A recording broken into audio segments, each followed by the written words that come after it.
Hi welcome to Alka's kitchen. आज आम प्रस्तुत करवा नीर डोसा। यह कर्नाटक आउ केरलर गोटे तांकर ट्रेडिशनल डिश। एटा एथिपाई विशेष किसी जिनस आवश्यक होई न थाए, केवल चाउल नड़िया आउ लुण। गोटे यही गिनारे 1.5 गिना चाउल ताकू मु 5 घंटा बतुरई रखी आउ अधा गिना नड़िया। यही दुईटा को आमे चिकण करी बाटी आनिबा। एथिरे जो नड़िया पड़िबो ताकू मु चोपा छड़े नहीं। आपन चाहिए न चोपा छड़ेले भी चलिबो, किंतु ए ब्राउन पोर्शन छड़े देले पिठार कलरटा बहुत भल होता है। आउ ए पिठाटा बहुत सॉफ्ट हुए। आउ एथिरे तेल किछि बेसी दरकार होई न थाए। आउ कम तेल रे बिना तेल रे मध्ये ए पिठाटा होई परिबो। एटार डोसा एटा बहुत पतला घोल होता है। से पतला घोल रे आमे डोसा तैयारी करबा। एबे मु आकु दिउटे की बाटी आनुछि। वर्तमान आपको आम चिकण करी बाटी आनी। देखो ये पूरा पालिश एमती करके बाटी आनबे। तापर ताको गोटे जगह को खाली करदे।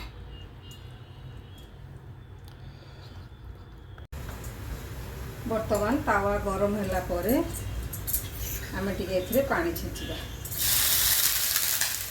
जमती दही चल्हा जमती पानी पतला हुए सेमती पतला हम। से पतला ये केवल लुण मिसेक रखी आपको ये पके जाल टे मीडियम करके पका।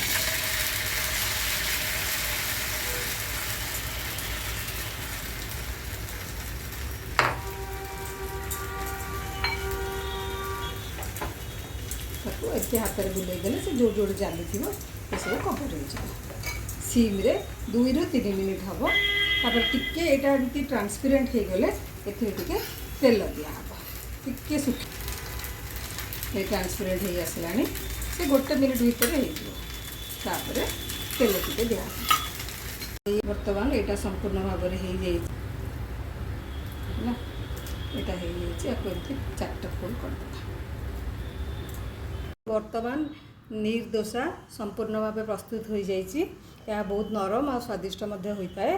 आपको आपण जेकोसी चटनी तरकारी जहाँ सांगे भी सर्व करें। यही रेसिपीटी आपको भल लगे बोली आशा। जदि भल लगे लाइक शेयर और सब्सक्राइब करेंगे।